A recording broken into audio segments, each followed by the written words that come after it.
What if Iran actually if you want to read the Bible and read about apocalypse, it's actually preordained in the Bible that Israel will be invaded and there will be rivers of blood. I don't want to go there right now. I'm not into theocracy or theology, excuse me. My point is a little different. This madman in Iran has said that there must be a world apocalypse in order for the 14th, whatever it is, Mahdi, whatever he calls it, to come back in his psychotic universe. There must be a worldwide bloodbath for there to be peace on earth. And he wants to bring about this apocalypse. So in that regard, Israel's only the first step, don't you think? Well, I mean, the leader, he may be crazy. The mullahs may be crazy, but I don't know if the Iranian generals are crazy. I don't know if the rock runs deep enough. Well, if the Iranian generals weren't crazy, Ahmadinejad would already be molesting the 72 virgins. Yeah, well, you can. But I have a question about that. Is there an unlimited supply of 72 virgins per male? Or if it's the same 72 virgins, they're no longer virgins. They're soiled, aren't they? They're like used property. So that means there's an unlimited supply of virgins in heaven for these psychotics. Where do they get them from? We're certainly in agreement that they're crazy people. The only thing I wanted to make is I think we do have to be cautious in how we deal with them. And of course, how much more cautious can we be? This is going on for years already. Don't you remember the embassy crisis that Ahmadinejad was involved with during Jimmy Carter's era when he was one of the so-called radical students who seized U.S. hostages? This guy's been at it for 30 years. You have a good point. How would you deal with a madman who's intent upon bringing about a worldwide conflagration? The man has said there must be a conflagration for his vision of the world to emerge. There must be the arrival of the 14 Mahdi, whatever that is, and that can't happen until there's an apocalypse, and he wants to bring it about. How do you stop a man like that who's crazy? Well, you could threaten him, first of all. Oh, thank you. Well, why is Bush being so nice to him? I mean, walk softly and carry a big stick is one thing, but walk softly and carry no stick is another.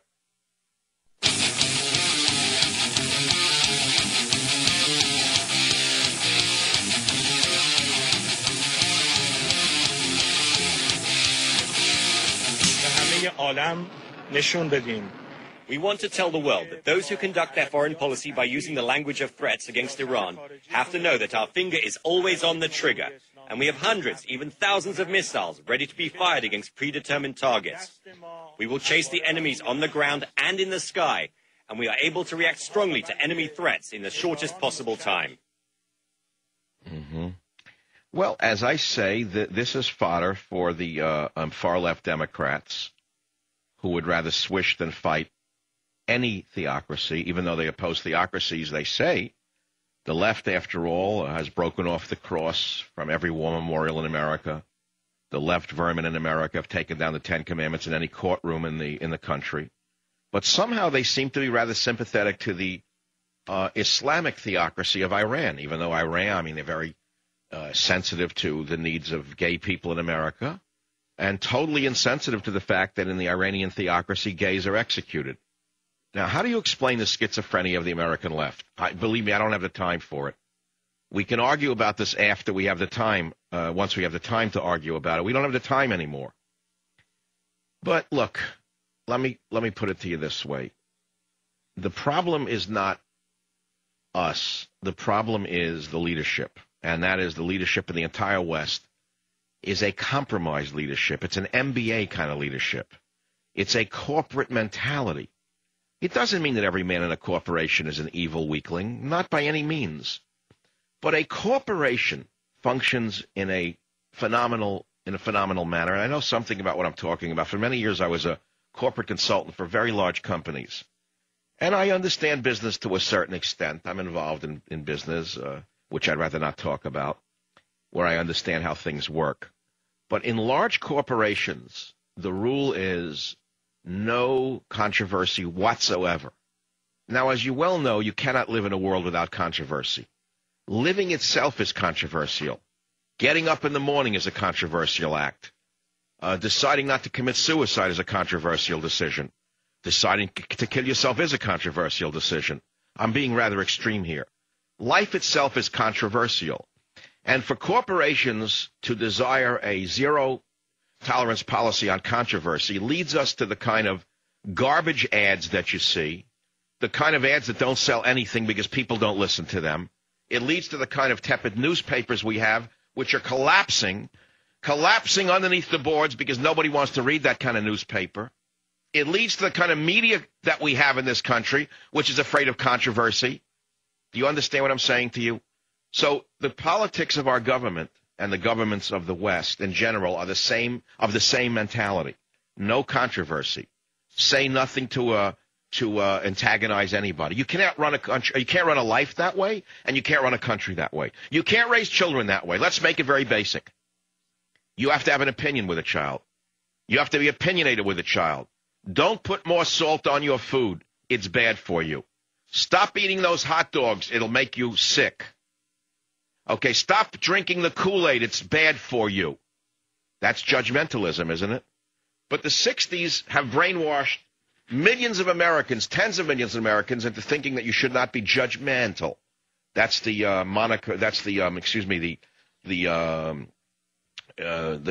phrase that so many liberals grew up on. Don't be judgmental. Well, for one, they're very judgmental of anyone who's religious and anyone who's opposed to their liberal theology. And make no mistake about it, liberalism is a theology unto itself. I don't think you understand that atheism is a very dangerous theology. I don't think you quite get it. The ones who scream the loudest about the separation of church and state, for example, are imposing their own theology upon a nation. It's the theology of no theology. It's the theology of atheism or Marxism in its extremities. So without getting too esoteric and too intellectual and too far from the point, what I am saying to you is the leadership of America, the leadership of Europe, the leadership of Israel even, is being run by an MBA business model. And it's not working because the enemy doesn't run that way. The enemy doesn't work that way. The enemies are fanatics. The enemies are absolute fanatics. And given the power to do so, they will kill all of us. They've said so, and I believe them. It's one thing I got to tell you is I actually take them on their word. When they say that when they get the power to do so, they'll take out Israel and then the great Satan, you see, they call Israel a little Satan, and they call America the great Satan. So they figure if they can take out little Satan, they can take out big Satan. And so if you think that there's no connection between what they want to do to this democracy in Israel and what they want to do to the democracies of Europe and America, then you don't know anything about history. Now, before I take your calls, again, I want to repeat a very important saying that was said by the Spanish philosopher Santayana. Those who do not know their history are condemned to repeat it. Now, I'm warning you that we are repeating our history of the 1930s. It's all over again, identical. It's a repeat of history that's so clear, it's amazing to me. And as I said to you in my editorial, Making the World Safe for Theocracy, which you can read on michaelsavage.com, this is not the first time a nation led by a despot built up its military in defiance of the international community. Ahmadinejad is doing exactly what Hitler did. Hitler said, I am not building up a military while he was building his navy. I am not building up a military while he was building Messerschmitts in secret plants. I am not building up the military while he was building gigantic cannons. I am not building up a military. We are only marching for self-defense. It's all over again. Now Iran is launching missiles. Now Iran is flaunting the nation's nuclear technology. Now Iran is threatening to shut down the Strait of Hormuz and the oil pipeline. And, of course, their good friends in OPEC have warned of an unlimited rise in oil prices if Iran is attacked because they're all the same. Make no mistake about it. Those madmen in Iran and those men in business suits in OPEC are all buddies. They're all cousins. They're all the same. They're all your enemy. They hate you. They hate the West. And they're salivating to take over this country and take over the West. And they smell victory, Buster. They think that they're an inch away from seizing not only Harrods department store, but the entire nation of England.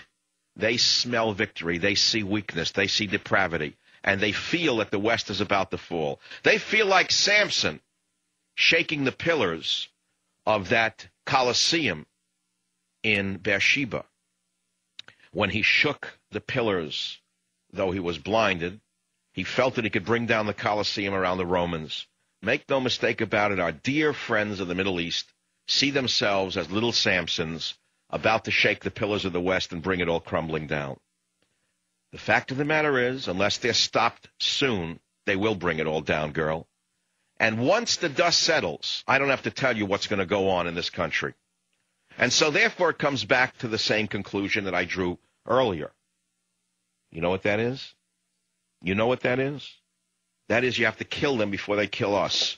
That is, you have to pulverize them before they pulverize one or more of our cities. That means we have to use the trillions of dollars of technological advances that we have made in weaponology before they use their weapons against us. That means the next time Hitler gives a speech with his mullahs next to him on a flower-bedraped podium, my friends, we have the technology to send them to those 72 virgins.